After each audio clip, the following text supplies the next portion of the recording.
¿Qué tal, amigas y amigos? Con el gusto de saludarlos, Víctor Otero, director general jurídico del despacho M&E México Intelligent Consulting. Como estuvimos publicando en nuestras redes sociales, hoy nos va a acompañar en este primer podcast del despacho jurídico el doctor Juan Fernando González Porras, abogado y criminólogo. Bienvenido, doctor. ¿Qué tal, querido doctor Otero? Un gusto saludarles. Querido maestro, un gusto estar aquí con ustedes el día de hoy, con esta inauguración de esta serie de podcasts que van a estar transmitiéndose con este caso para poder conocer dentro de lo que es la finalidad del derecho, áreas afines y todo lo mundo apasionante acerca de lo legal. Si nos permites, doctor, vamos a leer brevemente tu semblanza para que todos quienes se vayan a conectar puedan saber de las capacidades, de la experiencia que tienes tú, doctor, y saludo cordialmente a mi colega del despacho, licenciado Aurelio Sanguino. Bienvenido, estimado amigo. ¿Qué tal? Mucho gusto, muchas gracias.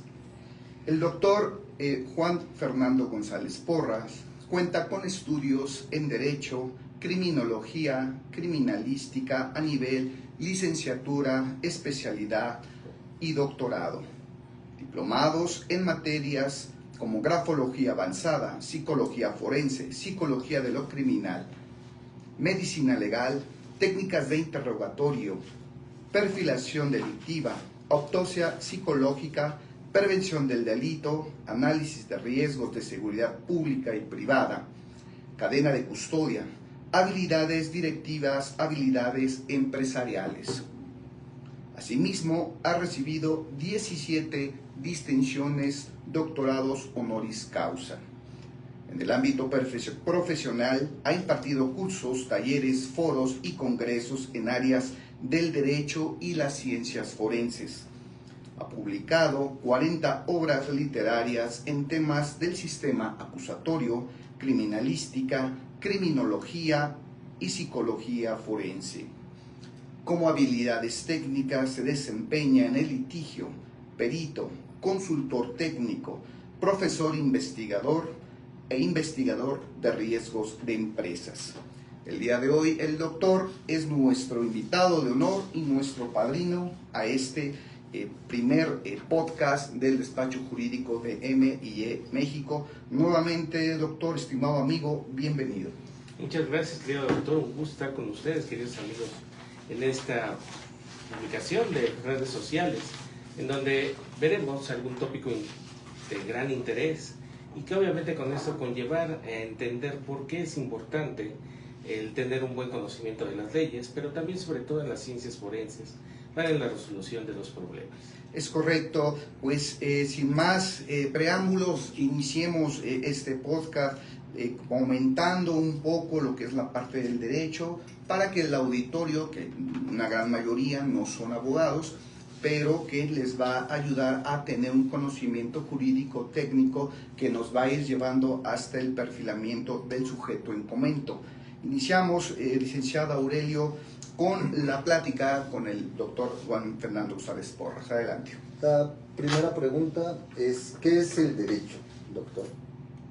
Muy bien, vamos a ver que dentro de lo que es la acepción integral de lo que es un Estado, veremos que obviamente para tener una coexistencia social, los integrantes han tenido la necesidad de crear una situación normativa para poder obviamente llevar a cabo una sana convivencia.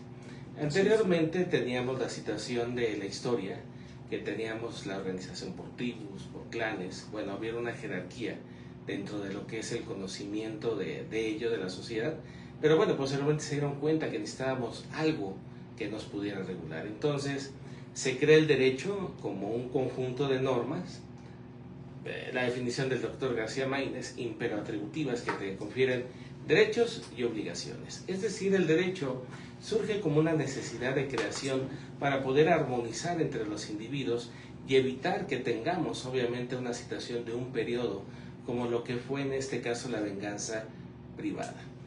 En este caso, bajo el manejo de la ley del talión, ojo por ojo y diente por diente, no era imposible coexistir. Entonces es necesario esta creación de normas, de códigos, que nos van a indicar cuáles son nuestros derechos y nuestras obligaciones. Ok, doctor, ¿y qué es el derecho penal? Dentro de ello, precisamente el derecho, dicen, bueno, necesitamos ver que es necesario una división del conocimiento en el área pública, el área privada y el área social.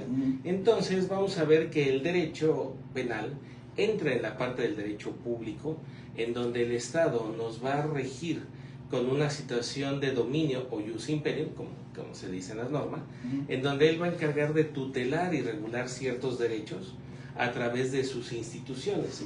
Principalmente el derecho penal, doctor, nos va a tener tres ejes fundamentales: el delito, el delincuente y las penas y medidas de seguridad.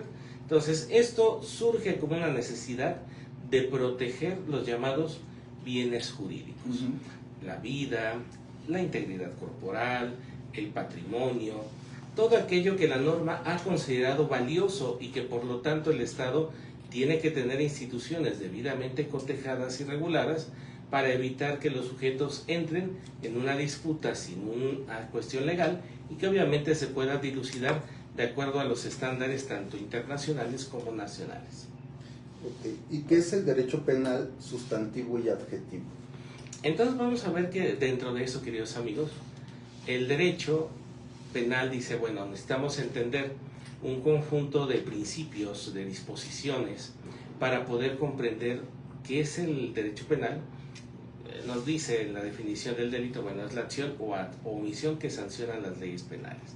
Dentro de ello, bueno, vamos a encontrar que está la teoría del delito, están los elementos tanto positivos, negativos, y está la integración de diferentes indicadores que se deben de cumplir para que tengan vida lo que es en este caso el homicidio, las lesiones, la privación ilegal de la libertad, el secuestro, la tentativa de homicidio que platicaremos más adelante. Entonces vamos a ver que en la parte sustantiva pues son todos los principios que van a integrar en un inicio el derecho penal para poder dar vida al tipo penal y que obviamente cada uno guarda una estructura determinada. De ahí, en este caso, la parte adjetiva es la parte del procedimiento. El procedimiento en donde tenemos que acudir a incitar al órgano jurisdiccional para que dé pie a su cabida de investigación, en este caso, por ejemplo, el Ministerio Público o Fiscal, hoy en día con las reformas que se denomina de esa manera, para que él, a través de ese conocimiento de la noticia criminal, pues dé la indicación a sus auxiliares, en este caso policía de investigación y servicios periciales. No es lo mismo investigar un homicidio, que necesitamos, por ejemplo, veremos más adelante, pues principios de medicina legal, de criminalística, la criminología, aquellas ciencias tanto auxiliares como fundamentales, que son necesarias para que el Ministerio Público pueda cumplir su función. Y una vez de que ya está en esa cuestión de haber logrado integrar, en este caso, la carpeta de investigación, bueno, pasaremos en este caso a la etapa del juez de control, dentro de lo que es este sistema acusatorio, y en caso de que el juez de control valore y veremos cuáles son las determinaciones que puedan darse, tal vez lleguemos a la etapa de juicio oral, que es la tercera instancia, en donde obviamente hay un debate entre los principales actores, asesores jurídicos, fiscales, defensa, jueces y obviamente los auxiliares. Y aún así, si el juez determina obviamente una situación de condena, tendremos que ver que entra otra etapa, que es el juez de ejecución penal, es decir, cómo va a entrar a esa situación de llevar la sentencia, la implementación a un plan individualizado. Veremos también ahí la importancia de la criminología, y que obviamente el abogado, el experto que conoce dentro de esta área de derecho penal, pues bueno, tiene que conocer pues cuáles son las diligencias que se hacen en una carpeta, cuáles son las situaciones de cada etapa, porque vamos a encontrar, queridos amigos, que de acuerdo a esto también es importante ver que si el juez denota que no contamos con las habilidades adecuadas para llevar a cabo esta defensa o un caso, el juez nos indica que no debemos de seguir con ese caso y prefiere colocar a un defensor público, a un asesor. Entonces es importante, queridos amigos, que el abogado esté preparado, que esté con del conocimiento de las destrezas de litigación para poder llevar a cabo los asuntos. Sí, doctor, tiene usted mucha razón en lo que estaba comentando. De hecho, uno de los ejes fundamentales de este despacho tiene que ver con el profesionalismo y la capacitación jurídica de los socios y colegas de este despacho, que tendría que ver efectivamente con esa capacidad, esa experiencia para algunos casos muy concretos. Y eso tendría que ser la razón fundamental de este despacho, el poder contar con perfiles como el del doctor para que se tenga el representado una verdadera defensa y no nos pase lo que nos está diciendo con el juez, que luego le tienen que estar diciendo gracias abogado, pero usted es incompetente para este caso y no tiene las herramientas suficientes, vamos a ponerle otro. Creo que eso es algo fundamental, doctor. En ese mismo sentido, ¿cuáles son entonces las ciencias auxiliares del derecho penal? Muy bien, dentro de este tema veremos que el derecho penal tiene relación con tres principales: la medicina legal, la criminalística y la criminología. ¿Cómo nos lleva a entender la importancia de estas disciplinas forenses, queridos amigos?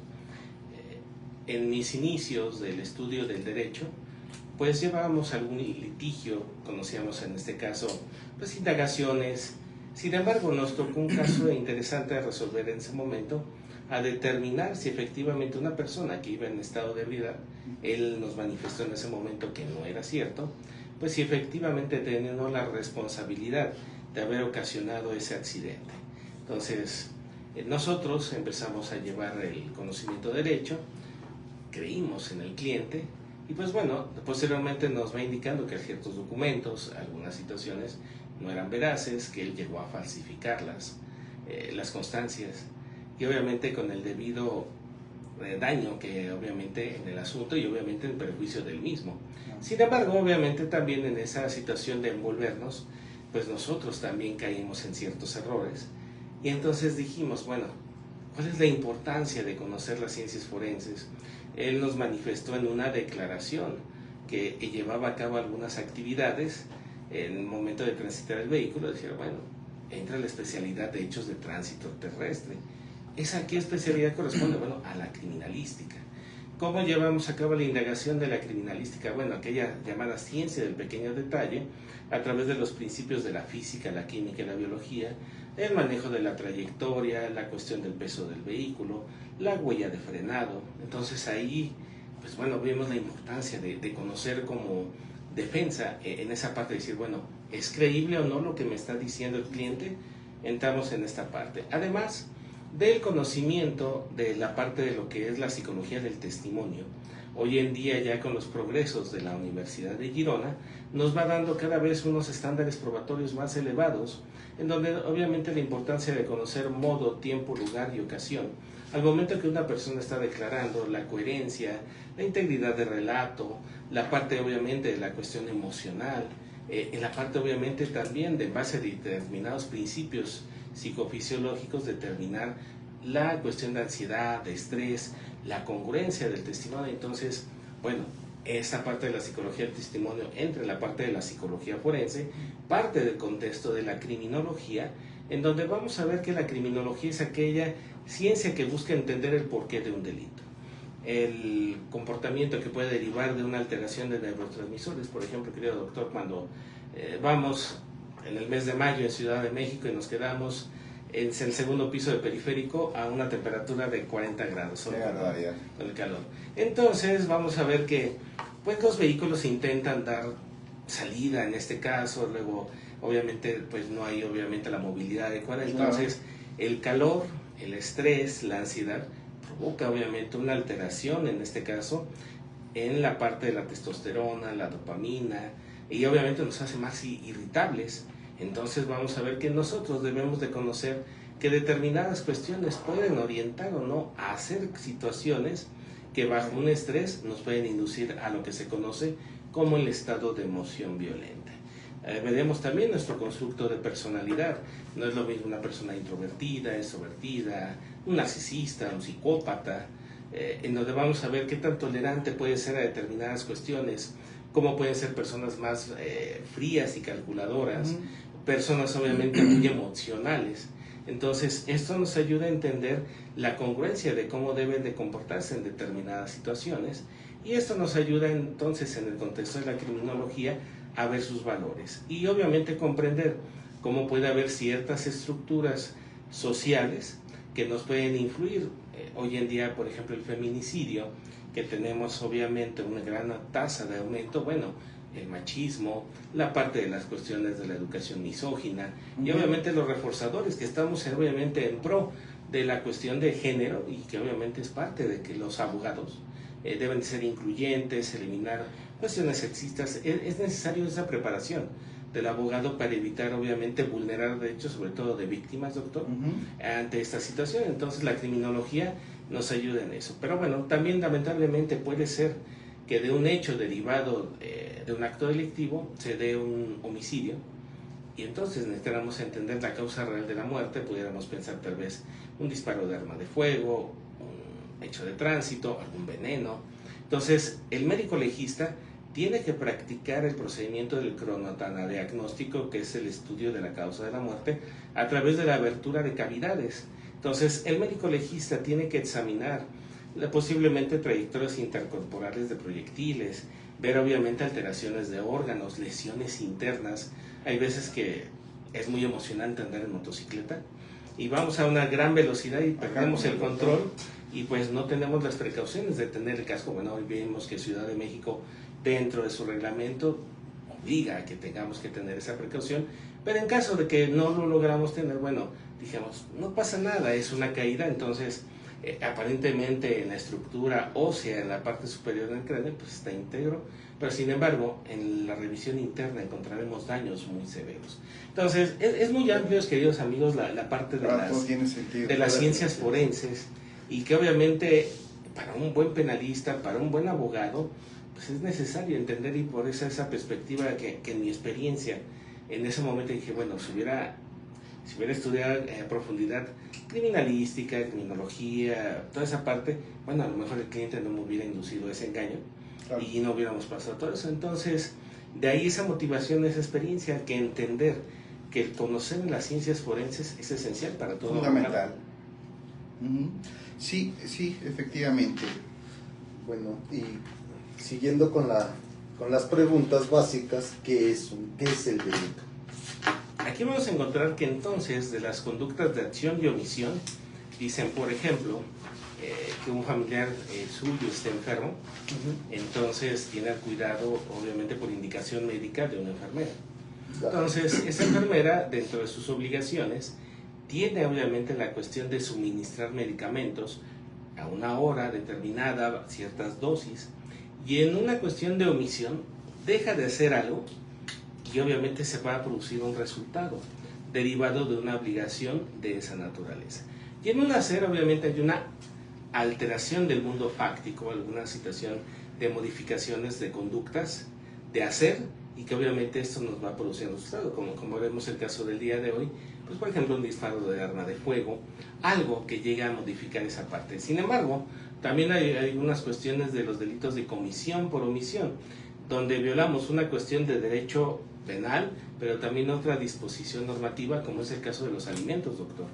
Cuando nosotros estamos en esa parte de una obligación derivada del derecho familiar y omitimos dar los alimentos en tiempo y forma, no solamente estamos hablando de una transgresión de derecho penal, sino también disposiciones de derecho familiar. Entonces, la comisión por omisión es esa parte. Es importante ver que puede haber conductas penales, pero también alteraciones de otras ramas del derecho. Ok. ¿Y qué es un bien jurídico tutelado? Dentro de ello vamos a encontrar entonces que dice el Estado, ¿qué es lo valioso para poder coexistir como ciudadanos? En primer lugar, y obviamente el bien jurídico de mayor valía, es la vida. O sea, es la mayor protección que debemos de contar como gobernados.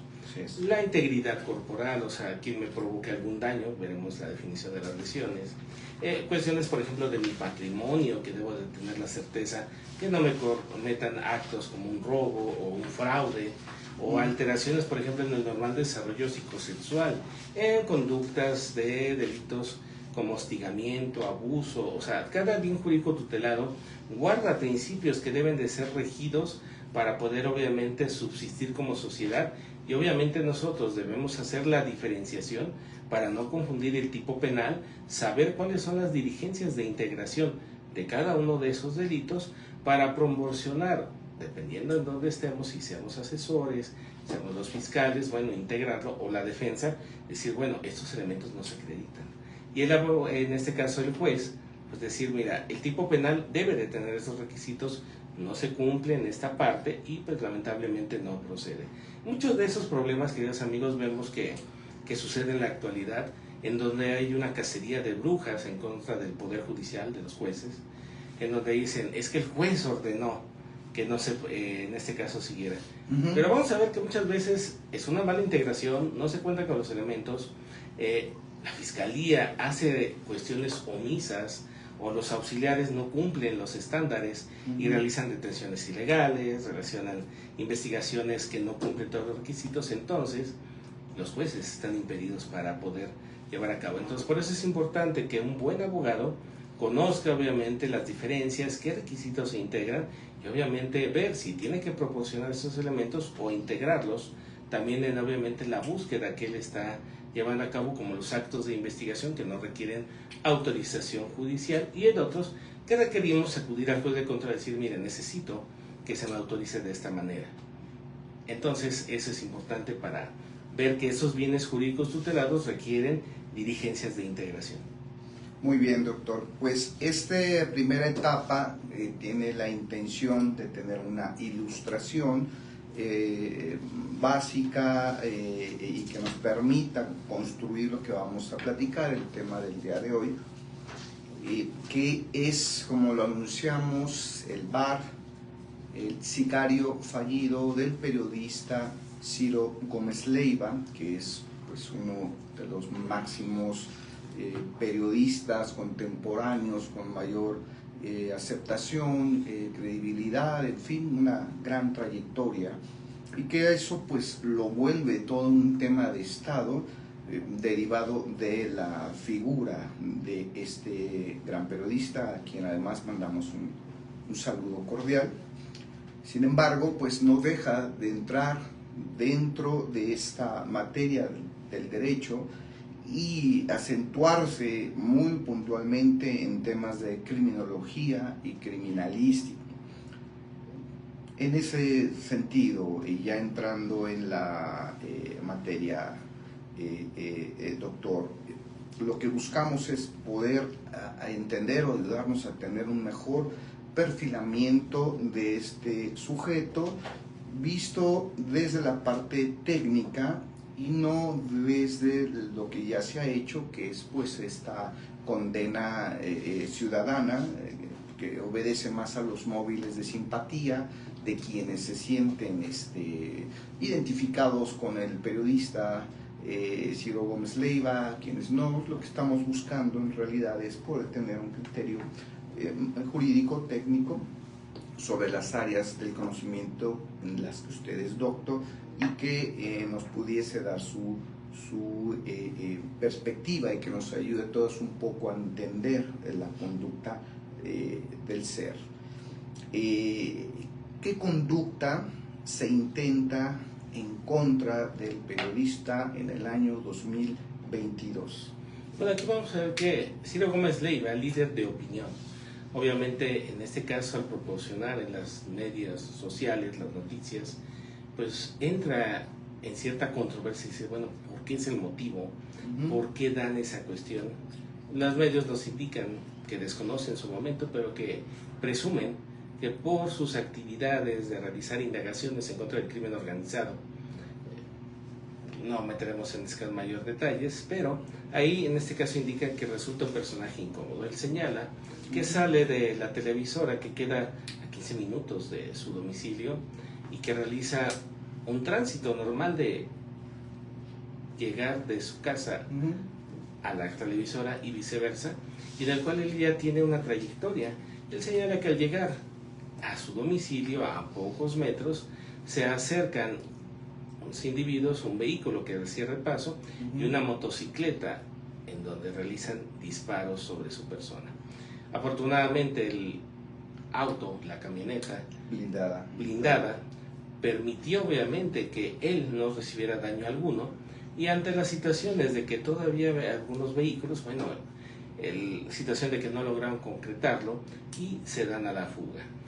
En propias palabras del periodista Ciro Gómez Leiva, dice, bueno, ante el susto, ante el miedo de lo que pasó, bueno, acudí cerca con un vecino, el senador en su momento, Mario Fabio Beltrones, pues darle el apoyo, darle el cobijo y de llamar a las autoridades. Entonces, en este caso, de haber llevado a cabo esa conducta, pues lamentablemente estaríamos en un homicidio. Sin embargo, al no lo llevar a cabo en su totalidad, pero sí hubo, platicaremos un poquito más adelante del intercrímenes, en los actos de ejecución, pues no lograron obviamente la consumación. Entonces vamos a tener una tentativa inacabada. Esa tentativa inacabada dice, bueno, ¿cuál es la intención primaria? Privar de la vida.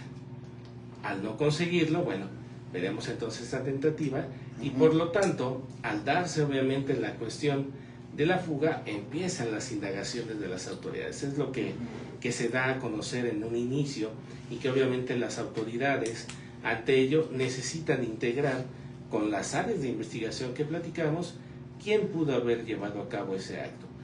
Veremos que hay autores intelectuales, autores materiales, esta parte, quién lo intentó llevar a cabo, qué perfil guardan con ello. Entonces esas interrogantes empiezan a partir de lo que es la situación del atentado que llevaron a cabo para obviamente privarlo de la vida y sin embargo no lo consiguen.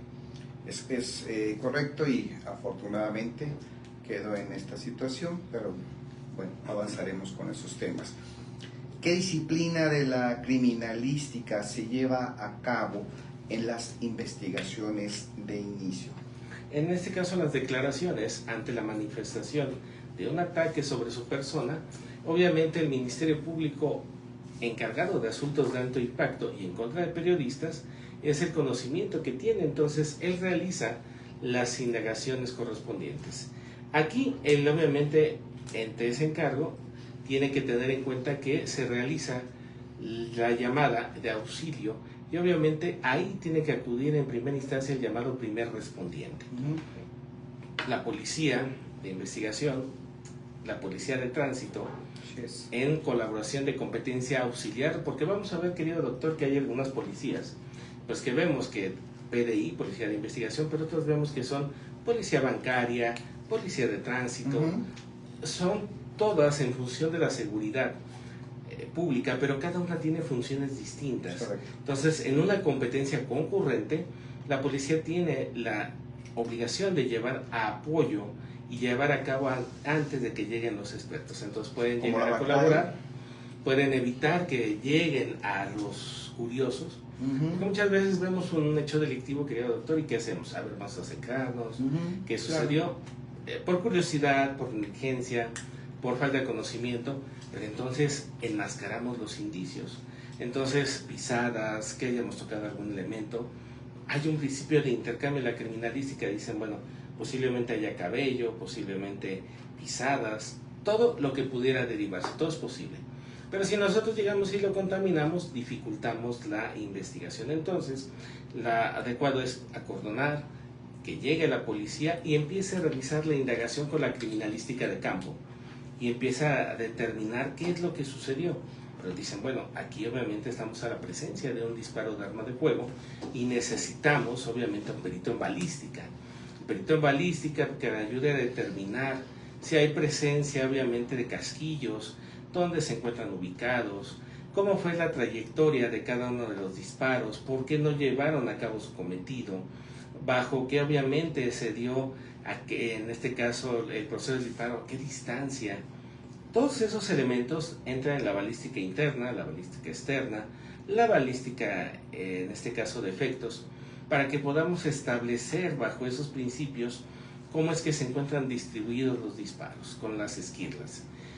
Ver obviamente si tenemos un sujeto de confronta, querido doctor, en caso, por ejemplo, si me permite su mano, y utiliza esa parte del disparo, bueno, vamos a ver que la pólvora, la deflagración va a impregnar de plomo, de bario y de antimodio su mano. Entonces, si yo encuentro a usted y presumo que haya realizado un disparo, bueno, haré la prueba de rodisonato de sodio para ver si hay presencia efectivamente que hayan disparado un arma.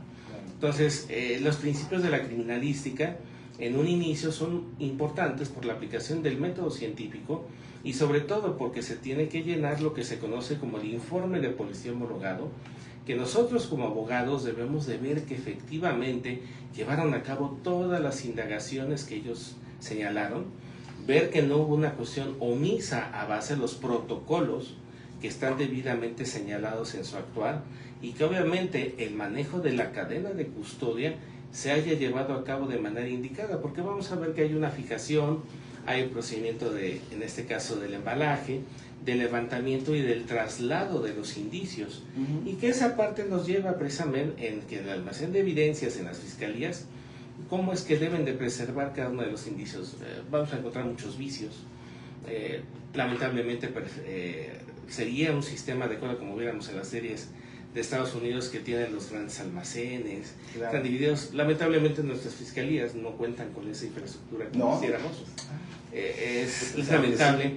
Muchas veces encontramos los indicios ahí tirados, no los han reclasificado. Entonces, cuando ya se va a realizar la integración de la carpeta de más redacción, están llenándolos. Entonces, eso es lo que nosotros como abogados, si conocemos materia de criminalística, materia de medicina forense, probablemente en este caso no fue necesario, pero sí encontraremos que obviamente las indagaciones, cómo es que se llevaron a cabo y si no hubo una cuestión de alteración de los hechos. Eso nos va a ayudar obviamente en la criminalística, el conocer eso, querido doctor, y que nosotros revisemos que Policía de Investigación, que servicios periciales efectivamente hicieron las indagaciones correspondientes. Si nosotros como abogados no contamos con ese perfil, bueno, lo necesario es consultar a expertos, a peritos, a licenciados en criminalística, criminología, a que nos puedan asesorar y decir, mira, esto es la situación, efectivamente estos protocolos, estas técnicas, estos procedimientos son los indicados o fueron negligentes, fueron omisos o lo hicieron de manera adecuada para la valoración de vida que se va a tener que hacer obviamente ya en un juicio, si es que llegamos a una instancia del juicio oral, a un interrogatorio y contrainterrogatorio para ver que el experto efectivamente hizo su labor de manera adecuada. Entonces, muchas veces no lo hacen de manera integral, querido doctor, se brincan de un paso a otro, no hay los elementos adecuados. Muchas veces en la plática con peritos nos referían, bueno, ¿cómo es que evaluó el cuchillo? Mire, la verdad, pues no tenía los elementos para poder fijarlo, trasladarlo en una caja y obviamente señalarlo, pues utilicé lo más rápido. Utilicé una bolsa. ¿El protocolo señala que puede hacer eso? Bueno, no, pero ante la necesidad, ante la cuestión de la premura, ante no tener los elementos técnicos, pues bueno, lo hacía. Entonces, el indicio se encuentra viciado.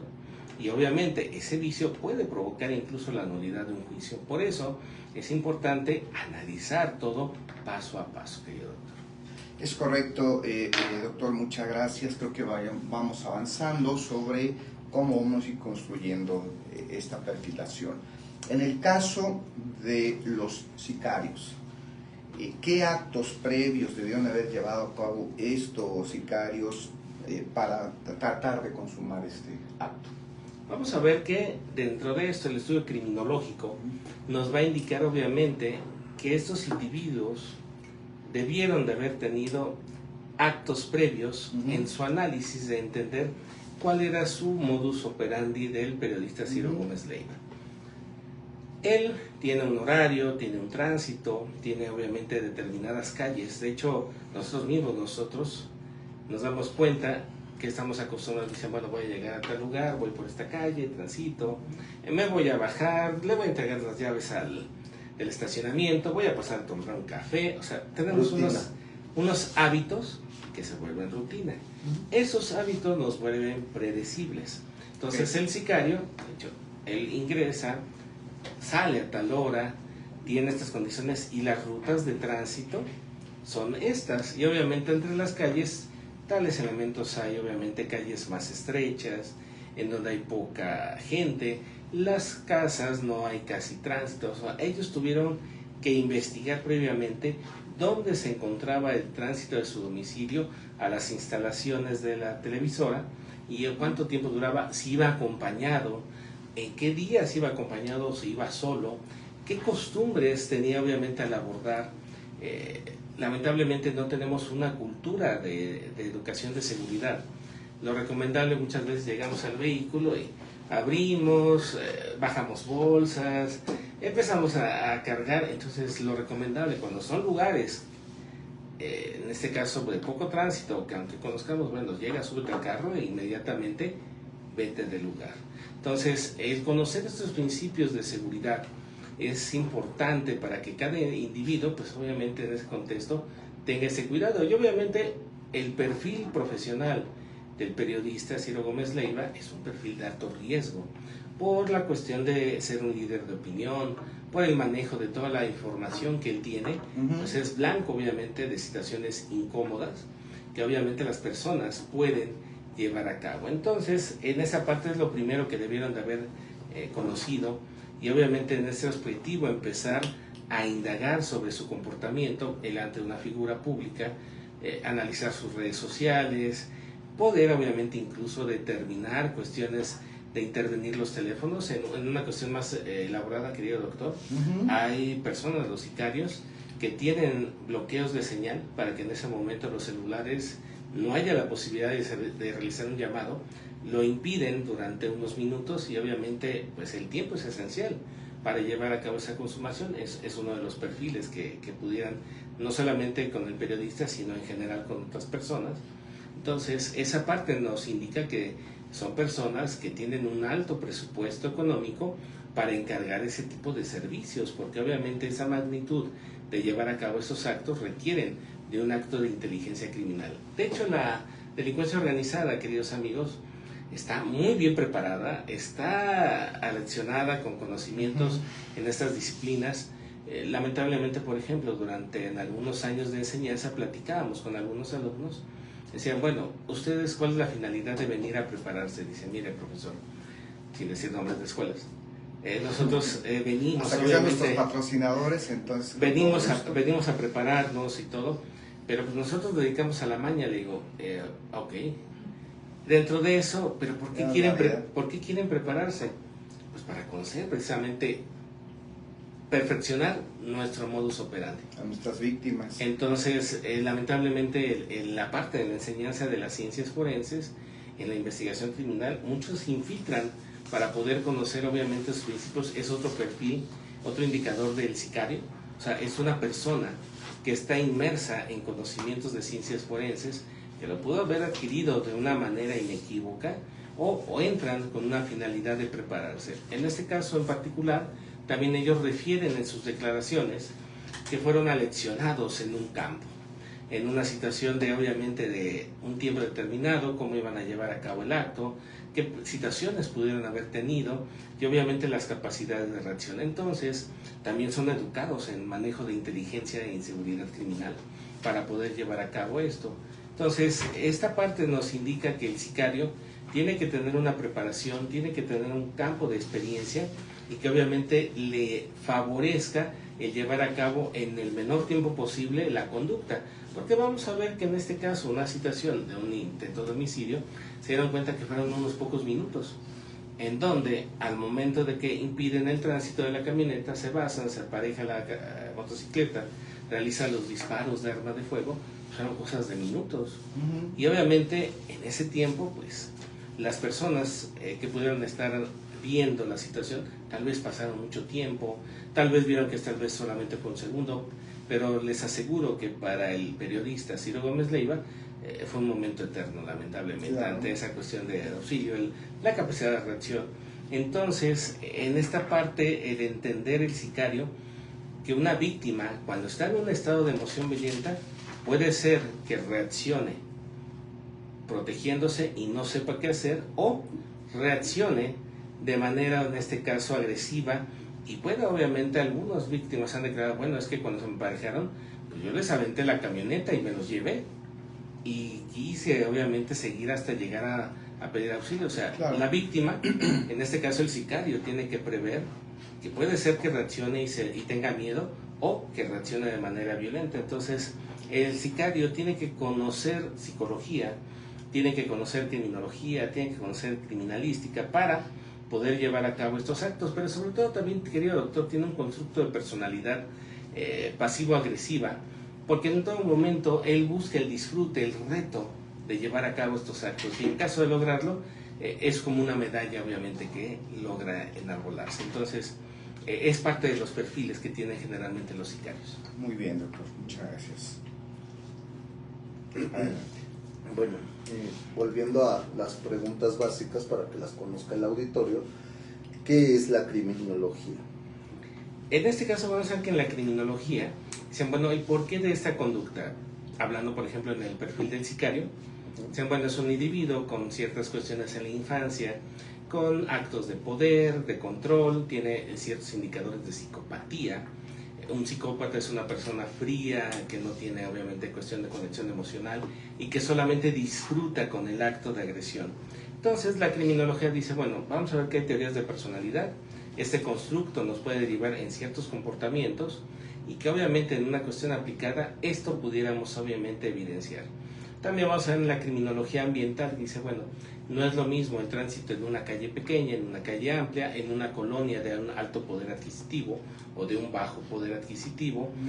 Puede haber situaciones de lugares de auxilio o lugares que sean propicios para llevar a cabo el acto. Entonces la criminología entra en los tipos penales para entender cuáles son las motivaciones de cada uno de ellos y obviamente las autoridades y nosotros también como abogados, cómo vamos a comprender y entender que cada uno tiene un modus operandi y un comportamiento y que obviamente esa capacidad de reacción nosotros como expertos dicen, bueno, estuviéramos llevando ese estudio de caso y digan, ¿por qué llevar a cabo ese acto? ¿Qué motivaciones pudo tener?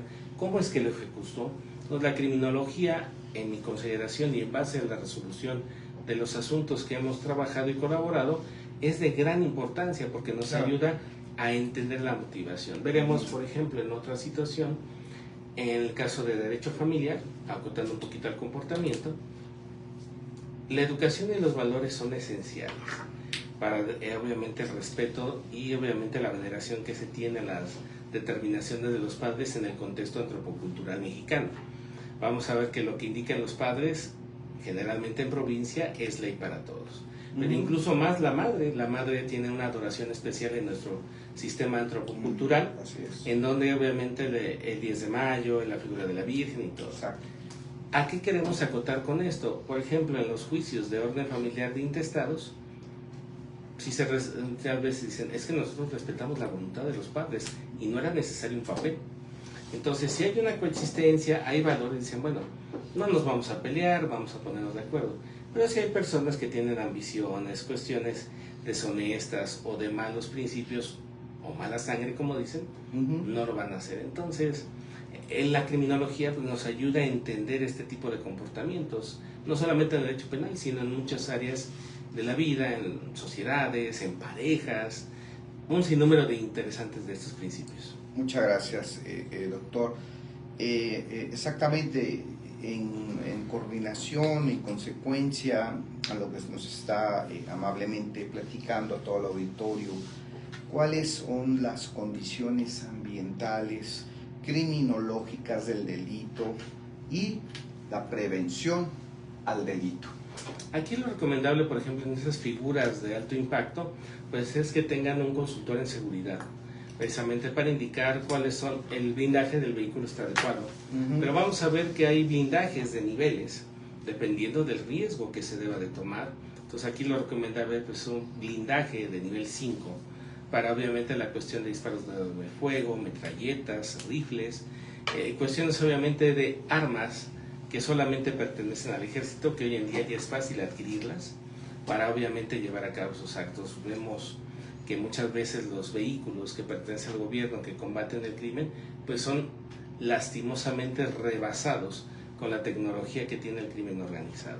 Las condiciones ambientales debemos tomar en cuenta entradas, salidas, por ejemplo en esa entrada, bajo qué situaciones luego podemos ser vulnerables, Sí tenemos obviamente ciertas cuestiones de descuido, tránsito obviamente en la televisora, vemos que puede entrar mucha gente, que es un lugar obviamente que pese a que tiene una seguridad, cualquier persona podría entrar fácilmente para llegar a acceder a las oficinas y obviamente tener el cuidado con ello. Nosotros obviamente tener la precaución de no estar distrayéndonos, por ejemplo, que tenemos mucha la costumbre de, bueno, vamos manejando y dices, bueno, las redes, estoy viendo y me distraigo. Entonces, muchas veces en la parte, por ejemplo, de los cruceros, lo vimos con, lamentablemente, los funcionarios de la Ciudad de México, hace unos pocos días, donde ellos bajan, consumen unos alimentos, suben al vehículo y llega una persona con una sudadera y lleva a cabo los disparos. Lamentablemente aquí no tenía blindaje y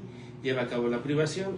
El individuo huye, él tenía ya delimitado dónde dejar la motocicleta y de ahí obviamente escapar. Entonces esa parte de tener debido cuidado de dónde estamos ubicados, no descuidarnos, ver obviamente si hemos recibido amenazas, una coordinación con la familia, con tener un equipo de seguridad.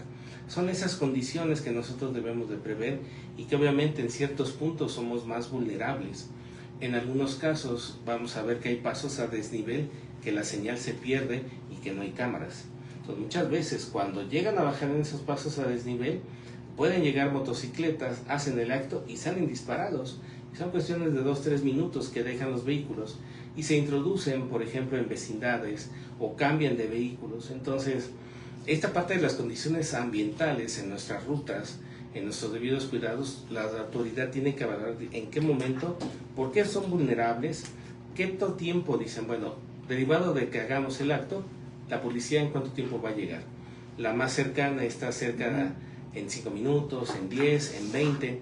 Las condiciones del tráfico impiden que lleguen rápidamente a una respuesta. Esas condiciones ambientales son las que debemos de tomar en cuenta para decir, en caso de que yo esté en una situación de vulnerabilidad, ¿en cuánto tiempo van a llegar a auxiliarme?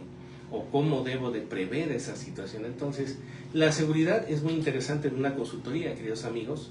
Nosotros asesoramos a empresarios, asesoramos a comerciantes, a abogados que también lamentablemente llevan a cabo asuntos de gran impacto, claro, pero que lamentablemente pueden ser objeto de delincuencia. Muchos queridos amigos han recibido amenazas del reclusorio, que han tenido cuestiones de levantados y que incluso están privados de la vida a sus familiares. Entonces nosotros asesoramos y damos consejos integrales para que obviamente tengamos una seguridad mínima, media y máxima, y obviamente no estamos exentos, y una buena asesoría te puede evitar que seas privado de tu vida. Sí, totalmente, doctor. En ese mismo punto, en este esquema, hemos tenido lastimosamente en nuestro país lo que no veíamos en décadas, me refiero desde los años 80. Tuvimos primero un ataque al entonces secretario de Seguridad de la Ciudad de México, Omar Harfuch, con impactos de alto calibre, ¿no? En donde se presume que fue el blindaje de la unidad donde venía el entonces secretario lo que le permitió pues salvar la vida. Y luego tuvimos este lastimoso atentado contra este gran periodista, contra el señor Ciro, y más recientemente tuvimos este deceso trágico, finalmente, pues más allá de las motivaciones de la secretaria particular de la actual jefa de gobierno, quien no llevaba ningún tipo de blindaje, ¿no? Y es por supuesto pues una figura extremadamente cercana a la jefa de gobierno, pues la que lleva toda la agenda, la que lleva todo pues lo que hace la jefa de gobierno, ¿no? Y exhibe la vulnerabilidad de los servidores públicos llamados de alta gama y cómo están expuestos a cualquier interés que no sea uno bueno, sino uno verdaderamente negativo, ¿no? Entrando en esa materia, algunas preguntas. La primera sería, ¿qué es la perfilación criminal? qué es el crimen organizado y, aunque parezca obvia la pregunta, qué es un sicario. Recuerden, querido auditorio, que lo estamos viendo desde el análisis técnico, porque pareciera, bueno, pues ya todo el mundo sabe que es un sicario, pero de manera técnica muchas veces no tenemos la explicación, y agradecemos nuevamente la información que nos proporciona la doctora. Adelante. Claro, doctor. Vamos a ver que la perfilación criminal es una disciplina de la criminología, en donde vamos a ver que a través de inferencias, es decir, en base a los indicios, podemos establecer una línea de quién pudo haber llevado a cabo la conducta. Hay diferentes métodos. Tenemos, por ejemplo, entrevistas previas con personas que han llevado a cabo las conductas, y de ahí derivamos la motivación, qué situación de comportamiento tienen, en base a la experiencia de haberlos entrevistado. Otros métodos nos dicen, bueno, en base a los indicios, todos tienen un rastro psicológico.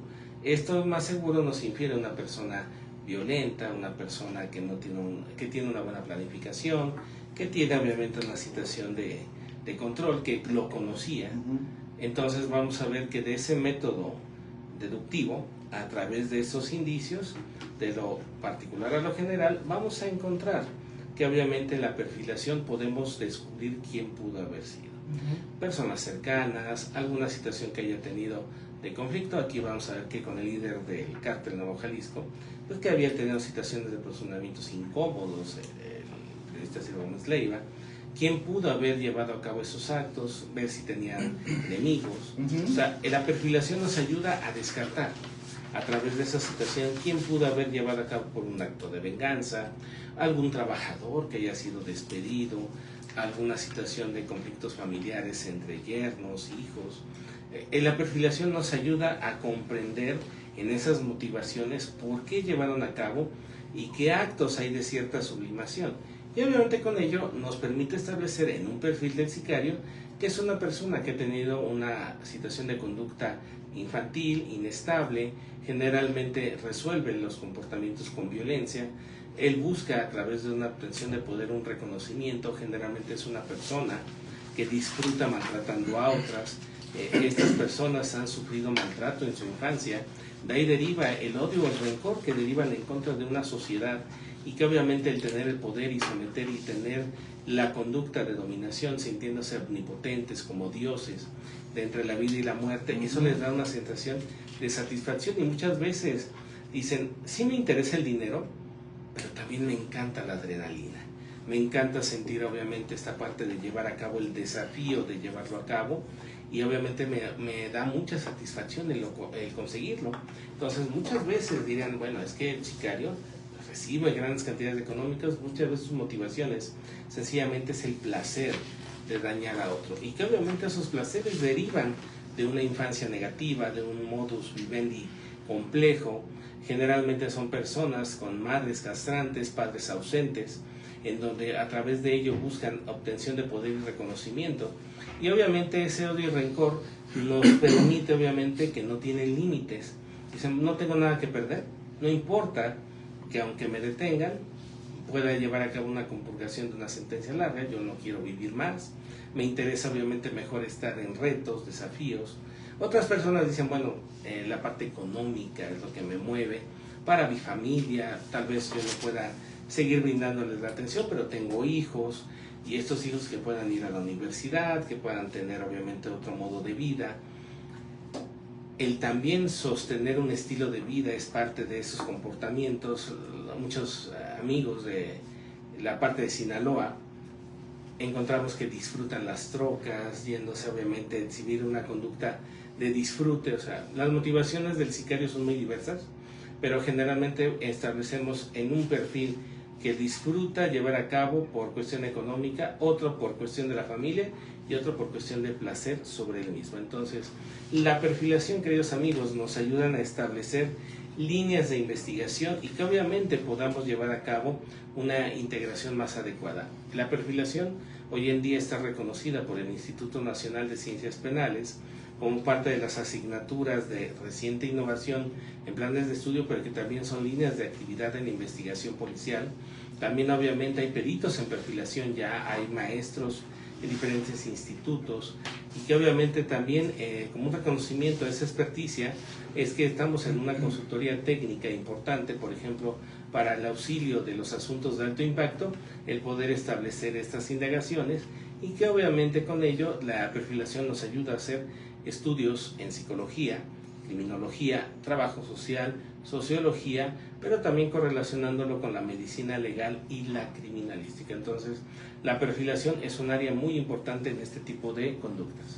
Muchas gracias, doctor. Vamos a aprovechar un momento para agradecer al auditorio presente los saludos que están mandándole, doctor, como es nuestra querida amiga Iracema Juárez, le manda un saludo a todo el programa, muy interesante, a nuestro amigo Jorge Pérez, que también le manda un saludo, a Esther González, que refiere, justo es un tema de considerable interés que invita a la reflexión y al análisis de ambas partes.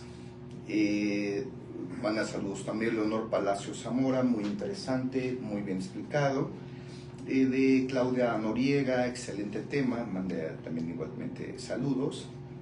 Y a Carlos Agustín López Domínguez, saludos para todos, excelente ponencia, excelente ponente, mucho que aprender del doctor Juan Fernando González Porras.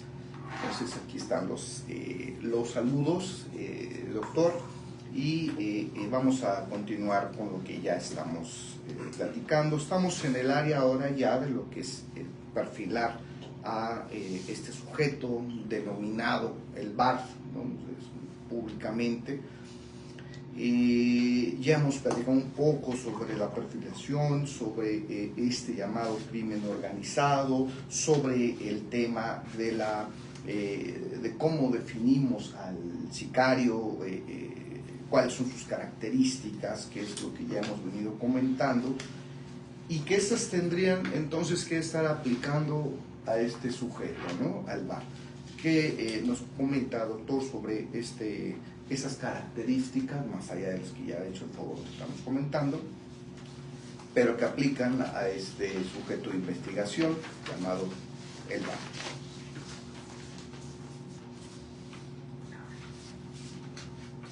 Adelante, doctor. Sobre las características del sicario, del perfil del sicario, ¿qué características se tienen? Aquí vamos a ver que dentro del sicario, precisamente en estas características de sometimiento, de control, de vigilancia precisamente sobre la víctima, aquí vamos a encontrar lo que es entre el ámbito del derecho penal, la premeditación, la alevosía, la ventaja, la traición. O sea, puede haber una situación de agravantes, que obviamente el sicario ante esa situación, él estudia a su víctima. En la víctima aquí entra otra parte importante, que es la victimología. ¿Qué condiciones puede entrar obviamente en esa interrelación? ¿Es una víctima culpable, una víctima inocente, una víctima por profesión? ¿Qué situaciones obviamente pudo llevar a cabo el descuido? Aquí encontraremos que es importante para ver también la protección que debe de tener, para evitar obviamente en situaciones violentarlo nuevamente, para ver situaciones del estado de flashback o el estado de emoción violenta, que bloquea el recuerdo de la persona al momento del acto que se comete. Entonces, el sicario está consciente de esa situación, que puede obviamente entrar en una vulnerabilidad sobre la víctima y que muchas veces no recuerde también qué es lo que pudo haber sucedido. Entonces, el sicario actúa de manera más rápida posible en caso de que la víctima sobreviva. Pero obviamente también la manera de decir, bueno, después de la privación, ¿cómo es que vamos a tener las diferentes vías de escape? ¿Cuáles son las más oportunas? ¿Por qué llevaron a cabo en esa situación de motocicleta? Por eso muchas veces hoy en día en diferentes estados de la República dicen, ¿por qué hay tanto operativo en contra de las motos? Porque son vehículos de fácil adquisición. Hoy en día los vemos que en lugares de pago, donde obviamente dan un pequeño enganche, te entregan la motocicleta y no hay mayores indagaciones. Por eso las reformas al reglamento, a situaciones de cómo se están adquiriendo, y nos indican precisamente que son de vías rápidas para poder escapar, pero también los vehículos que hacen el tránsito para llevar a cabo el escape son vehículos robados. Entonces, esa parte de vehículos de alta gama que les permitan no ser identificados y que también posiblemente nos faciliten el poder pasar retenes. Porque muchas veces nuestros elementos policiales se van con situaciones inequívocas. Dicen, bueno, es que este individuo, este vehículo tiene estas características, no puede pertenecer a personas que se dediquen a esta conducta, son de otro tipo de estrato. Entonces, son prejuiciosos, no todos tienen la preparación y además que encontramos que hoy en día en estas diligencias, lamentablemente el uso de las cámaras del C4 son esenciales y que el tiempo de respuesta es muy presto. De hecho, tengo amistad con algunos amigos que se trabajan en esa área y ellos nos comentan, dicen, nosotros si queremos dar con alguien, triangulamos las cámaras y damos un seguimiento eficaz. Si nosotros queremos, no hay poder humano que nos detenga para poder investigar a dónde se encuentra el individuo. Entonces, también encontraremos que el uso de la tecnología nos ayuda a entender en esta perfilación quién pudo haber apoyado para evitar esa situación, que en ese lugar se llevara a cabo y que no las cámaras no se vieran de manera indicada. Posteriormente vimos que ya ante el auxilio de situaciones de personas de poder, pues dieran una mejor atención y una respuesta. Entonces, esto nos ayuda a entender en esa situación que ellos tuvieron posiblemente también ayuda, querido doctor. Ok, muchas gracias. Ese es en parte del sicario. Aquí, bueno, y de parte de Ciro Gómez Leiva, ¿por qué se debe de aplicar la psicología del testimonio tanto a Ciro Gómez como a los testigos del hecho? Aquí vamos a ver que dentro de un hecho delictivo la víctima tiene situaciones psicológicas de bloquear. La mente, para evitar desestructurarse, bloquea recuerdos. Entonces vamos a ver que ante el disparo dijo, bueno, yo me agacho, me trato de ocultar obviamente para evitar el impacto, entonces fueron breves segundos lo que pudieran haber observado el rostro, si traía cuestiones de ocultamiento en el casco, pero también los testigos se refieren, dicen, bueno, es que él iba sobre una calle sola, los vehículos se empezaron a echar para atrás, una señora refiere, dice, bueno, se empezaron a acercar y se emparejó y dispararon. Okay. Los testimonios son importantes para ver si hay la congruencia e integridad del relato y obviamente comprender que no es lo mismo una percepción de una persona que es motivo del delito por la cuestión a una persona que es neutral y que presencia los eventos obviamente desde su perspectiva. No es lo mismo la declaración de un hombre, de una mujer, de un niño, sobre situaciones características en particular. Por ejemplo, nosotros los hombres en cuestiones visuales somos menos perceptivos a diferenciar colores. Las mujeres son más detalladas en los colores, en las texturas, porque obviamente la neurociencia nos indica que su cerebro es tan factible para poder hacer esas análisis.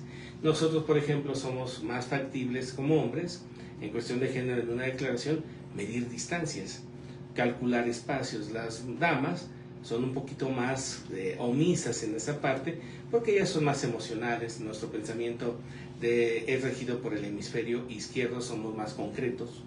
Entonces hay que entender eso, ver que declaraciones que son idénticas son falsas, no tenemos la misma manera de cómo declarar. Nosotros podemos tener en una misma situación 3 versiones, pero los elementos accesorios, las cuestiones complementarias es lo que va a empatar precisamente para determinar si le podemos dar o no credibilidad a lo que estaban diciendo y que efectivamente esos testimonios pudieran ser de importancia para aportar en la investigación esos testigos y ver obviamente si efectivamente Ciro Gómez Leiva no conoció a su agresor en su momento hasta posteriormente el hecho. Entonces eso es importante, la psicología del testimonio, para ver que esos testigos nos van a dar elementos clave, pero no solamente para ello, queridos amigos.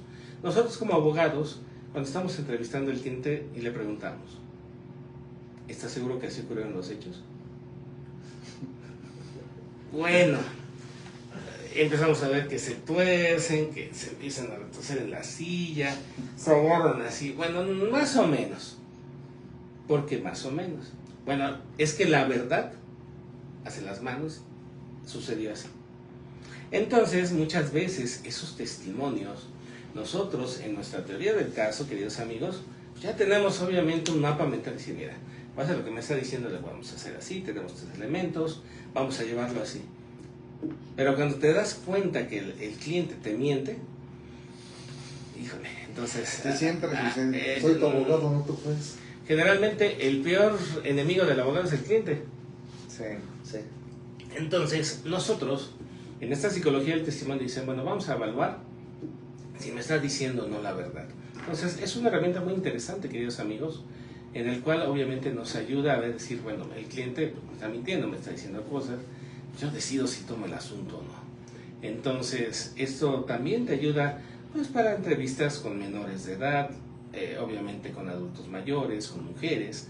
Entonces, es una área de diferenciación que también nosotros trabajamos en el litigio cuando realizamos entrevistas, por ejemplo, en adolescentes, hablamos con ellos, nos damos cuenta de decir, ¿sabes qué? El adolescente nos miente por esto.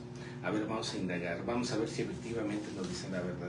Entonces, es otro servicio que nosotros ofrecemos, y obviamente el despacho, en apoyar técnicamente a evaluar declaraciones, a verificar obviamente si es adecuado o no para también lo que vamos a ofrecer, y obviamente también en el accionamiento a peritos. Muchas veces el perito dice, bueno, ¿cómo entra en la psicología del testimonio? Dicen, bueno, ¿tú presenciaste el hecho? Sí. ¿Aplicaste los métodos de tu ciencia? Sí. ¿Me explicas cuáles son los métodos? Sí. ¿Este método lo aplicaste correctamente? Sí. Ese titubeo, esa me dice, ok, por ahí no lo hizo correctamente, entonces vamos a hacer esto.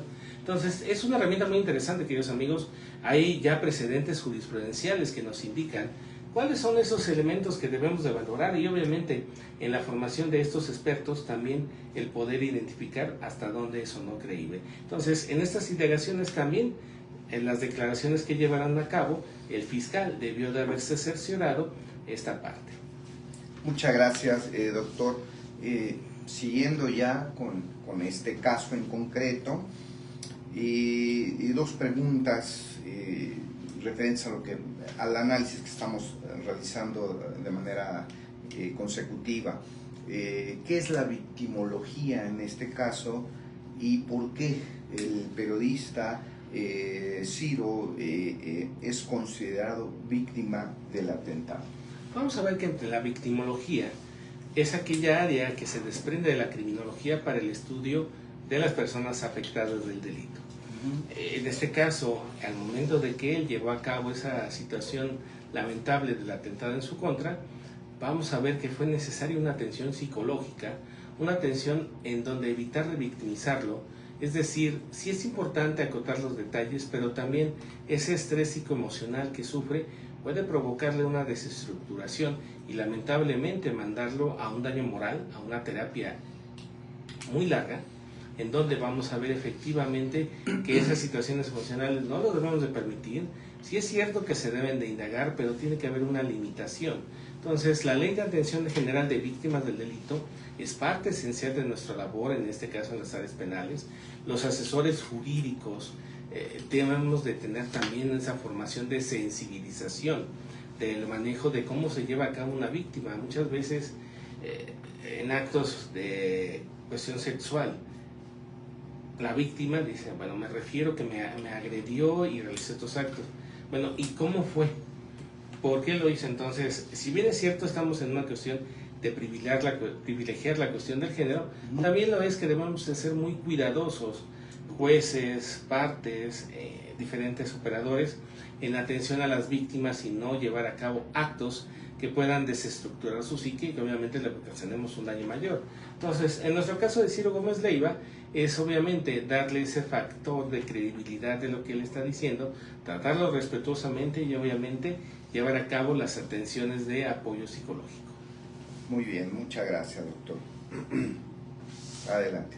Bueno, y decía, ¿qué actividades debió haber llevado a cabo la policía en el lugar de los hechos? O sea, no es ahí. Llega la policía, realiza el acordonamiento, se maneja de acuerdo a los protocolos que lugares cerrados son 20 metros, 25, lugares abiertos 50, buscar obviamente la cuestión de los indicios, la presencia de armas, de casquillos, a ver si encontraron también la cuestión del arma, ver obviamente las huellas de rozamiento de los neumáticos, si hubo situaciones de otro tipo de daños, tomar las declaraciones de los testigos, preservar el lugar y obviamente dar el aviso de la noticia criminal al fiscal.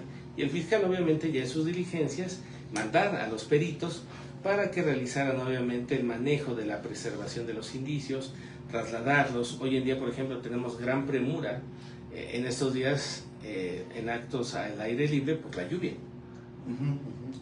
Muchos indicios se enmascaran y cambian precisamente por el contacto de la lluvia. Entonces, eso es lo indicado bajo los principios de inmediación y obviamente de fácil acceso del indicio, llevar la preservación. Entonces, el fijarlos, el embalarlos y llevarlos obviamente a los laboratorios. Entonces, esas son las diligencias mínimas que se debieron de haber acotado para poder obviamente tener la mayor cantidad de evidencia posible y de ahí desprender líneas de investigación. ¿Y qué es el primer respondiente y el informe de policía homologado? Aquí vamos a encontrar que entonces al llegar la policía debe de informar precisamente cómo encontraron los hechos y que obviamente debieron de guardar esos indicios y trasladarlos. El primer respondiente es cuando llegan y dicen cómo encontraron y cómo cuidaron la escena o lugar de investigación. Muchos policías, lamentablemente, queridos amigos, tienen miedo de ir a declarar porque no hicieron el acordonamiento como debieron o alteraron el lugar. Y entonces, ante un interrogatorio, se evidencia su mal praxis y obviamente pues puede ocasionar la nulidad. Aquí es importante también que nosotros como abogados, si vamos a colaborar en esta parte con ellos, bueno, calibrar al policía, ayudarlo a que declare de manera correcta, asesorarlo en su actuar como primer respondiente, también como un diferenciador dentro del despacho, bueno, se ofrecen las capacitaciones a los municipios, a los estados, a la federación de los cuerpos policiales. ¿Cuáles son las indagaciones que ellos deben de llevar a cabo? El adecuado manejo del lugar y obviamente cómo prepararlos para entrevistar y obviamente ser evaluados en un interrogatorio y contrainterrogatorio. Por eso en esa parte es esencial el debido cuidado en el primer respondiente, queridos amigos. Es correcto. En el caso del concurso de personas, ¿cómo se realiza? Aquí vamos a ver que en las declaraciones que hacen sobre la situación de la tentativa de Ciro Gómez Leiva de homicidio, ellos refieren que recibieron una indicación de un superior del cártel Nuevo Jalisco, este personaje les dijo, lleven a cabo el acto.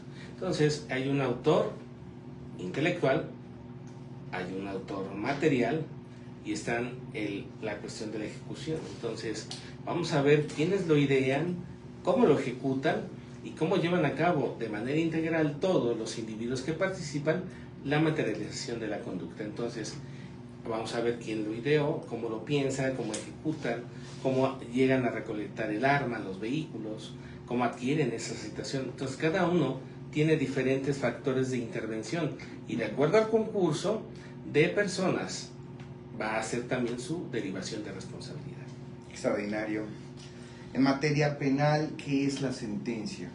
Pues vamos a ver que derivado de esta situación del caso de Ciro Gómez Leiva, hace poco se pronuncia que ya hay una sentencia de una condena de 12 y 14 años a los ejecutores materiales, en donde dicen, bueno, pero ¿por qué la sentencia dio ese resultado? ¿Por qué llevan a cabo esos actos? En la sentencia se da un pronunciamiento de los hechos, del derecho y el por qué resuelve. Entonces, aquí los implicados deciden llevar a cabo dentro del proceso la llamada solución de mecanismos alternos. Entonces, se solicita un procedimiento abreviado, en donde dicen, reconozco mi culpabilidad, mi participación dentro de la conducta y me acojo, obviamente, a la situación de la sentencia que se pronuncia. Aquí vamos a ver que el juez de control debe de obviamente de permitirlo siempre y cuando el Ministerio Público haya logrado la indagación correspondiente y la autorización para que se lleve a cabo esta solución. Entonces dicen, bueno, yo tengo una solución alterna, reconozco mi culpabilidad, voy a pagar el daño y obviamente como es una tentativa, pues los años son menores a la cuestión de un homicidio, que puede ser desde 8, 20 y con los agravantes hasta 60, 80 años de prisión. Aquí vamos a ver que en una cuantía de 12 a 14, con la cuestión de la ejecución, como lo vemos más adelante, en el juez de ejecución, ya cuando estén compurgando la pena, si vamos a ver que hay conducta ejemplar, que trabajan, que llevan a cabo actos para poder sostener a la familia, no se meten en problemas, esos 12 a 14 años se convierten en 7 o 6. Libertad bajo buena conducta y despresurización del sistema. Entonces, el sistema acusatorio dice, bueno, ¿cómo es que se privilegia esta parte de dar esa solución a estos agresores que fácilmente van a volverlo a llevar a cabo? Pero vamos a ver que dentro del sistema acusatorio, nosotros como abogados tenemos que dar las soluciones de la manera más puntual posible. Entonces, nosotros si llevamos la defensa, nos acogemos a ese principio. Claro. El asunto no es necesario llevarlo a más etapas del juicio oral, porque lamentablemente en esa teoría del caso, en esas indagaciones, podemos dar más información de la que se debe. Entonces, nosotros como defensores vemos que esa medida alterna es la indicada y ya no se meten en mayores problemas. El fiscal lo ve que dicen, yo logré una sentencia. O sea, no es que haya sido impune, ya está una sentencia. El juez dice, efectivamente hay una sentencia y van a ser compurgados en tiempo y forma. Entonces, esta parte vemos que en el aspecto legal, queridos amigos, estas soluciones, pese a que haya situación de un riesgo de agresividad media, que haya habido elementos, el reconocimiento de situaciones, dicen, preferimos terminar el asunto para evitar ello. Por eso dicen, es preferible tener una buena resolución y sentencia que un excelente juicio. Es socialmente o moralmente, éticamente reprochable, lamentable que nuestro sistema acusatorio permita, bajo estos procesos, el proceso abreviado, tener ante un delito tan terrible que solamente porque contaba con los elementos técnicos el periodista pudo salvar la vida. De otra manera, pues no hubiera sucedido. Y entonces, al principio de la plática, el bien máximo, bien jurídico tutelado, pues ha perdido todo su valor, porque ya no está, y no hay reparación a la pena, no hay reparación al daño, simplemente pues por allá, y entonces ya. Y es lo que se considera, ¿por qué de 12 a 14 años? Bajo la explicación que nos viene dando, doctor, pero si quieres como detallarlo un poco más, porque la gente nos va a decir, no hombre, pues vamos a ver que la misma ¿dónde ley está la justicia? La misma ley nos da esa solución y que obviamente el Ministerio Público tiene que dar su visto bueno para poder, como representante de la sociedad, el llevar a cabo, y la finalidad es la reinserción, doctor. O sea, no es el castigo ejemplar como pudiéramos pensar. ¿Sería el eje fundamental tu perspectiva, doctor? Exacto, la misma norma nos dice que la reinserción bajo este esquema es solucionar los asuntos en el menor tiempo posible para que el individuo se pueda reintegrar a la sociedad. Entonces, lo cual sabemos que en este caso, sin ser criminólogos y el auditorio tampoco, eso no va a suceder. Es correcto. Y la autoridad no lo sabe, el juzgador no lo sabe y no aplicaría un criterio diferente. Es decir, ¿cómo voy a tratar a esta persona que yo sé que es un sicario, que yo sé que apenas puede volver a ser, ante otro ciudadano común que no tiene ni antecedentes, que es la primera vez que se mete en una cosa así? Aquí vamos a ver que el plan de ejecución penal debe de ser valorado precisamente para que el juez, en auxilio de la parte criminológica, diga, este es el plan, estas son las medidas, bajo estas condiciones va a haber una mejora. Y lamentablemente, querido doctor, el estudio de caso, en la mayoría de los supuestos, nos dicen que no hay una reinserción, no hay un caso obviamente que de progreso, y lamentablemente siguen utilizando, pero pues vamos a ver que nosotros como abogados siempre debemos de buscar la mejor solución para nuestros clientes. Entonces, en este caso el fiscal tiene el derecho a apelar. Digo, como es un acuerdo que llega en una situación, no lo va a poder apelar, dice. No es posible porque quedamos en ese procedimiento abreviado en una cuestión de acuerdo. Si hubiera llegado un asunto de un juicio hasta la etapa de la sentencia, en previa con la etapa de juicio, entonces en caso de no haber estado de acuerdo, sí nos quedaba obviamente el recurso de la apelación, incluso el amparo. Pero bueno, ante estas medidas alternas solucionamos de manera pronta y el Ministerio Público dice, bueno, tengo mi estrellita, se condenó, se dio en este caso esta solución y hasta ahí queda. Entonces, lamentablemente en nuestro análisis podemos tener miles de estrategias, pero no, como abogados siempre debemos buscar la mejor solución para nuestros clientes. Entonces, es parte de lo que trabajamos en el despacho, lo que se ofrecen en los diferentes servicios y que obviamente con esto llegaremos a la solución de su caso. En esta parte vimos en una parte de las entrevistas que el doctor ha tenido previas, que le dicen, bueno, ¿cómo elegir al abogado correcto? De esta manera, preparado, inteligente, análisis de estrategia y que obviamente solucionemos el problema. Muchas gracias, doctor. Ya estamos llegando a la etapa final de este podcast. Brevemente voy a leer algunos otros saludos que le mandan Claudia Noriega, Carlos Agustín López Domínguez, Verónica Moscoso. Excelente información. Saludos a todos los panelistas y al doctor Luis Otero, que además es mi hermano, que también le manda muchas felicitaciones. Que por cierto, aprovechando ahora sí que comentando el doctor Otero, tenemos la siguiente semana un congreso odontológico en el Congreso de la Ciudad de México que organiza mi hermano, el doctor médico José Luis Otero, y en donde el doctor Porras va a ser uno de nuestros panelistas para una materia que tendría que ver con el derecho sanitario y su procedimiento, pero bueno, únicamente saludar ahí al doctor José Luis.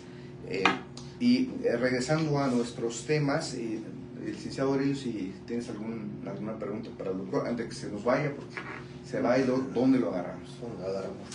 Pues ahorita no tengo ninguna otra, estaba preparando yo algunas preguntas, después en otro podcast, tal vez que es un poco extenso, podemos hablar de ello. Claro que sí, con todo gusto, querido maestro. Dentro precisamente de estos temas, la finalidad es que conozcan, en este caso, la población, las actividades que realizan las autoridades, qué actividades deben de llevar el abogado, pero sobre todo, cómo solucionar el problema. Entonces, yo les agradezco, queridos amigos, al doctor Víctor Otero, maestro.